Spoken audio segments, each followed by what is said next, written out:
Hi there, and welcome to Telefunken. Today, we're going to learn how to calibrate and trim your vintage analog ARP Odyssey monophonic synthesizer. To do this, we'll be referring to the service manual that covers all three versions of the ARP Odyssey. We'll be referring to the board layouts and the trim procedures that are described in the manual. What you're going to need is a copy of that manual, a voltmeter that has millivolt or better sensitivity, and an oscilloscope to measure the pulse width or duty cycle of the square waves of the various oscillators. And if you like, you can use a frequency counter or precision tuner to accomplish some of the adjustments, or simply rely on the oscilloscope. As you'll know, there are three versions of the ARP Odyssey, the Mark 1, 2, and 3, and they differ in that they contain different filters and, in some cases, different printed circuit boards. This video is going to be featuring a Mark II Odyssey, a 2815 model, built around 1978. The PCBs are A2, B2, C2, and the power supply is version 2. This Odyssey has a 4075 filter and PPC, and as such we won't be going through the pitch bend calibration. Some procedures are going to be different on other models, especially the Mark 1. Calibration and trim is to be distinguished from evaluation of the test points in the Odyssey. Test points are to be used to confirm the function and/or diagnose and repair any non-functioning elements of the synthesizer. Before starting calibration, we would assume that you've already confirmed that your Odyssey is working properly. During the calibration, we'll be referring to various trimmer potentiometers on the various printed circuit boards in the instrument.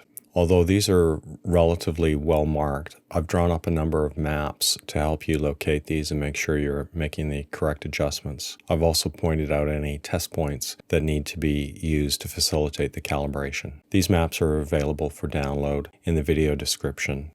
The first step in calibrating an ARP Odyssey is to calibrate the power supply. And the power supply is a bipolar power supply. It supplies positive 15 and negative 15 volts DC to the instrument, and it's located on the rear panel. The adjustments to be made are to be made through these trimmer potentiometers labeled R5 and R11 in the schematic. These are single turn trimmer pots, a really old style, and they're not as precise as some of the modern multi-turn equivalents might be, but nonetheless the instrument was manufactured and designed with these in mind. So we're going to calibrate without replacing any of these trimmer potentiometers unless we deem it to be absolutely necessary to get the kind of precision that we need out of an electronic musical instrument. So the first step is to set up a voltometer and attach it to the positive 15 volt rail, which I've done here by attaching a ground to the middle pin on the power connectors. And then I've connected to one of the pins that is connected to the red wires coming off the power supply, which is the plus 15 volt supply. And you can see that according to my voltometer, we have 14.94 volts. And the first thing we're to do is adjust this to 15 volts using R5, which is this trimmer to the outside of the power supply board. And if we turn this trimmer clockwise, we increase the voltage. And if we turn it counterclockwise, we decrease the voltage. And it's very sensitive. And so by moving it a few hairs, really, we'll dial in this 15 volts as closely as we can get to it.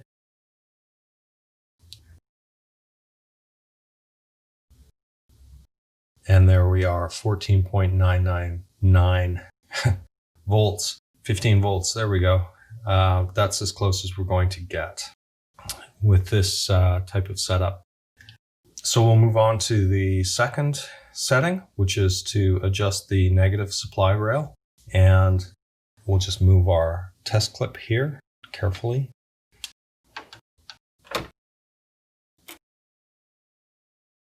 And you can see we have negative 14.9 something volts. And this appears to be somewhat more variable than the positive supply rail. And that is somewhat typical and not a huge problem. And given how close it is to 15 volts and that it's really straddling 15 volts, we'll just leave that alone. But the way to adjust this is to adjust R11, which is the trimmer potentiometer to the center of the power supply board. The next adjustment is to be adjusted if indeed we're going to be using the ARP Odyssey as a master synthesizer. And what that means is if we're going to be using the CV output to drive the pitch on another instrument.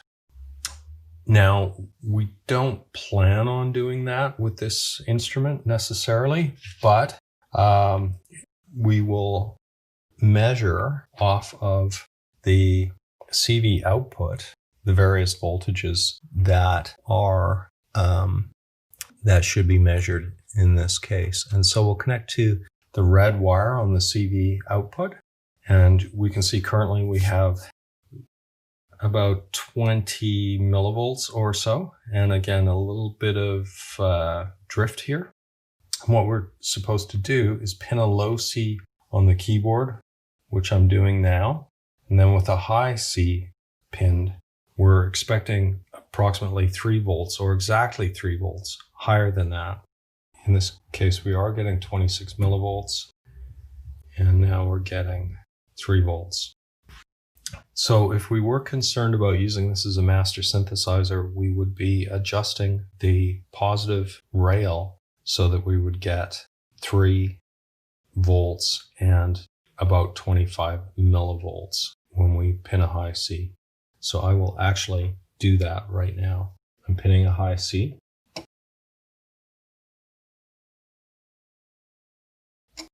And there we have 3.024 volts. The first step in adjusting the trim of board B2 is to adjust the pulse width of VCO 1 and 2, which should be set at 50% pulse width. And the adjustment location for VCO 1's pulse width is R141, which is tucked in between this connecting PCB and the keyboard. And it's to be monitored off of test point 5, which is located just underneath the keyboard here. And I have a pin soldered on to test point 5. Test point 5 is actually located on one of the switches. It's switch 9. And if you need more information on the test point locations, you can look at the test point video on the channel to get a little bit more precise location, or download the test point map. So we're connected to test point 5 and monitoring on the oscilloscope, and we see that we already have a 50% duty cycle essentially as measured by the oscilloscope. But I'll just confirm for you that we can adjust this. If I turn it clockwise, it increases. If I turn it counterclockwise, it decreases. And there we are, 50%, 50.2%. And we can move on to VCO2. Now VCO2 is adjusted by R80, which is located behind the oscilloscope probe here. I'll just move the oscilloscope probe onto test point 5 for VCO2, which is of course on the adjacent switch. And now we're looking at VCO2, and we have a duty cycle of 49.4% positive, and we adjust here at R80. And again, turning clockwise increases the duty cycle, counterclockwise decreases the duty cycle. And there we are at 50% duty cycle. So now we'll move on to the next trim procedure, which is the calibration of VCO 1 and 2. So the next adjustment to board B2 is the VCO 1 and 2 calibration. And in order to set up for this, we need to make some adjustments to the front panel. First, we need to ensure that the coarse frequency adjustments are turned all the way down and that the fine frequency adjustments are in the mid positions. We also need to ensure that the keyboard switch is in the up position so that we're not using VCO1 as an LFO. And we need to make sure that sync is off so that VCO2 is running independently of VCO1.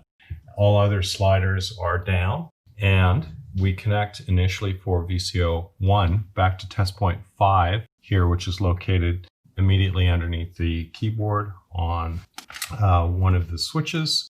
And again, this is switch 9. Test point 5 for VCO2 is on switch 10. And we utilize R118 to adjust VCO1's frequency, and it is located here on board B2. And we monitor with an oscilloscope. Now we can see our frequency is very close to 20 Hertz. And by turning it clockwise, we decrease that frequency, and counterclockwise, we increase that frequency. And it's a very sensitive trimmer potentiometer, but we can bring it right back to 20 Hertz. That's about as close as we're going to get there, 19.97. So that is VCO1 base frequency established. Now, we repeat the same procedure for VCO2, but we move the oscilloscope probe to test point 5 for VCO2. And there we are, test point 5 for VCO2. And we adjust R42, which is also similarly on board B2, and it is on the same lateral line. Just make sure that we've got our tool in the right position. There we go. And in this case, again, turning clockwise decreases the frequency, turning counterclockwise increases the frequency, and we set it at 20 Hertz. There we go. That's about as close as we can get with these trimmers. Again, it's critical that the transpose switch is in the middle position for these adjustments. The next step is to adjust the VCO volts per octave. And in this case, we need to set the VCO square wave output on the audio mixer to maximum. We need to set the VCF frequency at maximum, the VCA output at maximum, and we need to set all other sliders down. We're going to leave these two trims in the middle position here, and we play a low C and adjust the frequency of VCO1 to 100 Hertz. And we can do this just simply with the main slider, or we can also use the trim if we need to.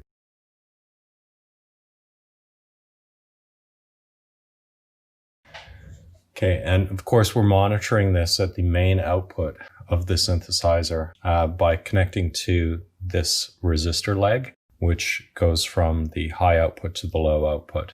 That's a convenient place to attach to monitor. Now, to adjust the volts per octave, we then pin a high C. And what we're expecting is that we should be getting a frequency that is 8 times greater than the frequency that we've just set VCO1 to, because, of course, this is 3 octaves higher. And with a low C, we get 100.6 Hertz, and so 8 or 100.7. And so if we do a little math on that, we should be looking for about 805.6 Hertz on a high C. And we have 800.5. So we'll increase that slightly using the VCO1 frequency trimmer, which is R104, and it's located here on board B. And if we turn this clockwise, it decreases the frequency. And if we turn it counterclockwise, it increases. And there we are at 808.5. So low C, 100.7 hertz, and high C, 808.8 hertz. So that's the volts per octave for VCO1 established. Now to do VCO2, what we do is we lower VCO1 square wave going to the audio mixer, and we maximize VCO2 square wave going to the audio mixer. And we perform the same adjustment of the frequency. We see we're starting from 20 hertz, and by moving this slider, we can come up to 100.2 hertz. We'll pin that again, 95.0. Seems to be drifting up a little bit, 95.0.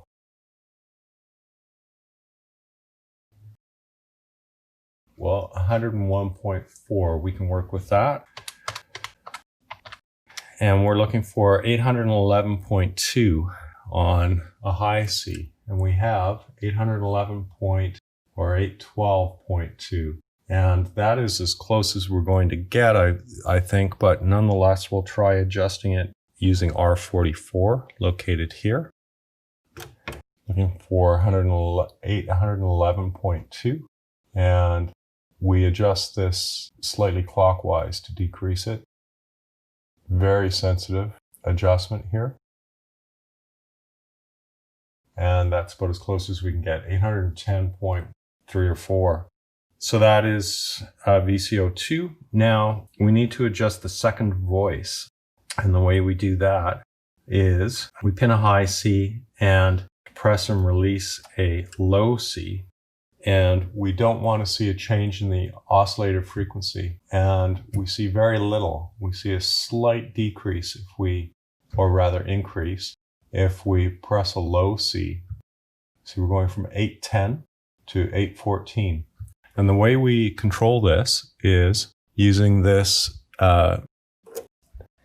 the second voice adjustment, which is R56, and it's located right here, adjacent to the VCO2 frequency calibration. And so this requires 3 hands really. So we have 809, pin a low C, and we get 813. We want to see less of an increase. And if we adjust this slightly, turning it clockwise, we are going to see a decrease. And so we've turned it too far. We turn it back a little bit. We're at 810 as our base frequency, and then see a very modest decrease to 806. And we want this frequency to stay the same. And this is, again, very, very twitchy.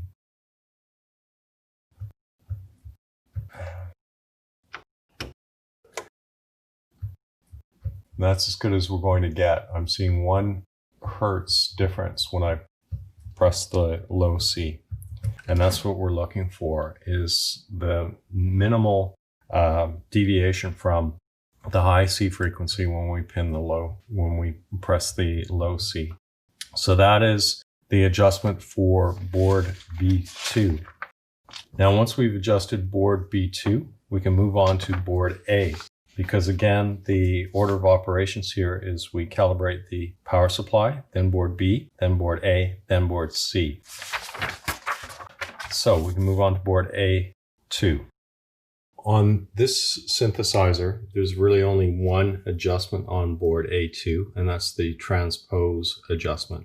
And the service manual will note that in advance of making this adjustment, we're to perform the power supply adjustment and the adjustments on board B2, which of course we have done. Then we put the following sliders at maximum: VCO1, square wave output to the audio mixer, the frequency of VCF, and the VCA gain should be maximal. All other sliders on the front panel should be down, and then we pin a low C. I'm going to leave these sliders in their current position because the first thing we're going to do is seek out a 100 Hertz frequency, pinning a low C. So we pin a low C, monitoring on the master output, which again we connect to the resistor between the high output and the low output. We pin a low C and we're getting 100.5 Hertz. And what we want to do is put the transpose switch in the up position, which is 2 octaves higher, and we should be getting a note that is exactly 2 octaves higher, or 400 Hertz if the starting note was for a frequency of exactly 100 Hertz. So again, we're starting with 100.5 Hertz, and so we should be looking for 402 Hertz. And we're getting 407.6. The way we adjust this transposition setting is using R23, which is located right next to the transpose switch on board A2. And with the transpose switch in the upper position, we turn it clockwise to decrease. And there we go. We're at 402 Hertz now, which is perfect. And that's all there is for adjusting board A2, and we'll move on to board C2. The first adjustment on board C2 is the so-called VCF balance. This is also referred to in the ARP Omni as the VCF control voltage reject adjustment. And this is to be done with the following sliders at maximum. VCA gain is at maximum. The LFO frequency is at maximum. The ASDR decay should be in a 1/4 raised position. And all other sliders should be at their lowest position. We can leave these VCO frequency sliders where they are. The sync has to be off, the keyboard is on, transpose is in the normal position, and so on. Now what we're to do is monitor at the output, which we're connected to that resistor on the high output, and then adjust R67 for a minimal signal. However, you can see if you look at the oscilloscope, and even if we increase the resolution on the y-axis to 500 millivolts per division, which is what's suggested in the service manual. We'll even go higher than that to 100 millivolts per division. You can see that we have essentially no signal. We're measuring something on the order of about 10 millivolts peak to peak. And if we adjust the VCF balance potentiometer, which is R67, and although there's some capacitive coupling here, so the moment I attempt to touch it, we see some shift. When I adjust this, it doesn't really change very much at all. However, if I increase the slider for the LFO going to the VCF, then we begin to see a signal. And I can use this signal to make this VCF balance adjustment. And I apologize, I just knocked the camera. I can use this signal after I've increased the LFO signal going to the VCF. And you can see there that if I turn this clockwise, signal increases, turn it counterclockwise, it decreases, and then begins to increase again. So I can use this to minimize the bleed of the LFO CV into the output. And by minimizing the impact, I can set the VCF balance. There we go, we have no bleed. So the next adjustment is the VCF cutoff frequency. And in order to make this adjustment, we set the VCF resonance at maximum and the VCF frequency at minimum. All other sliders are down all the way. And we monitor off of pin 10 on the voltage controlled filter. which is right here on board C2. And we adjust R71 to adjust the VCF cutoff. R71 is right here, and what we're looking for is 16 hertz. We have 16.5 at the moment, and by turning it clockwise, we can decrease that slightly. We now have 16.1 hertz, and this is not a critical adjustment. We'll just leave it right there where it is. We're now adjusting the VCF volts per octave, and we need to make the following adjustments to the front panel. VCF resonance is all the way up, maximized. VCA gain is maximized. The VCF keyboard CV is maximized, and the keyboard CV sample hold mixer switch is in the keyboard position. All other sliders are down, although we'll leave the VCO settings as they are for the moment. We pin a low C and monitor the high output, and we're doing that by attaching the oscilloscope probe to the resistor leg between the high output and the low output. We pin a low C and adjust the VCF frequency slider for 100 hertz. So we have 16 hertz currently, as we've just adjusted the low cutoff, and we move this slider up, the VCF slider, until we get to 100 hertz. That's about 100 hertz, 100.2 hertz. Now we pin a high C, and we adjust the VCF volts per octave trimmer, looking for 800 hertz, and we have 850 hertz. The trimmer potentiometer we're looking for is R68, which is located right here. And we adjust this until we get a frequency of 800 hertz. There we go. So 804, 100.7, 808, 807. That's as close as we'll get with this setup. The next adjustment to board C2 is a VCA gain, and this is to be adjusted with the VCO1 square wave in the maximal position, VCF frequency maximum, VCA gain maximum. All other sliders are down, although we can leave the VCO frequency sliders exactly where they are. The adjustment is made using R69, the VCA gain trim potentiometer, and we're monitoring using our oscilloscope probe, which is attached to the high output on the resistor, joining the high output and the low output. The VCA gain adjustment potentiometer, R69, is located here.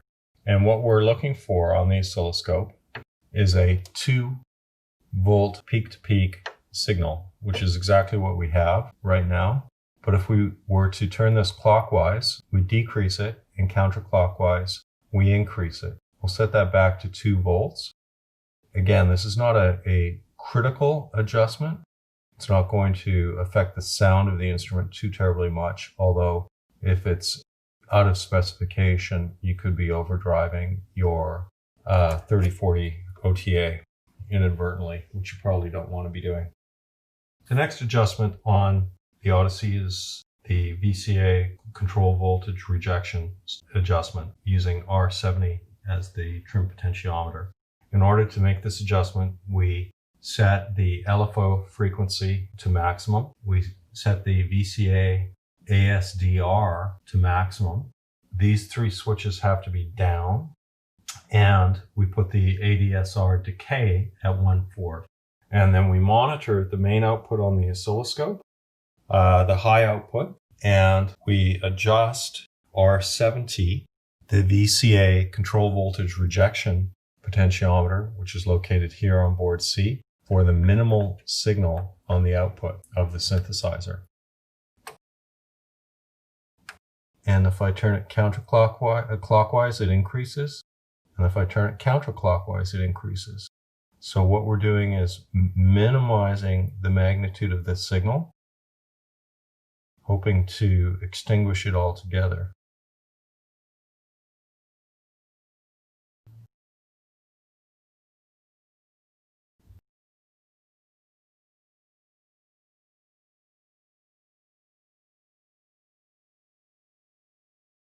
that's about as low as it will go.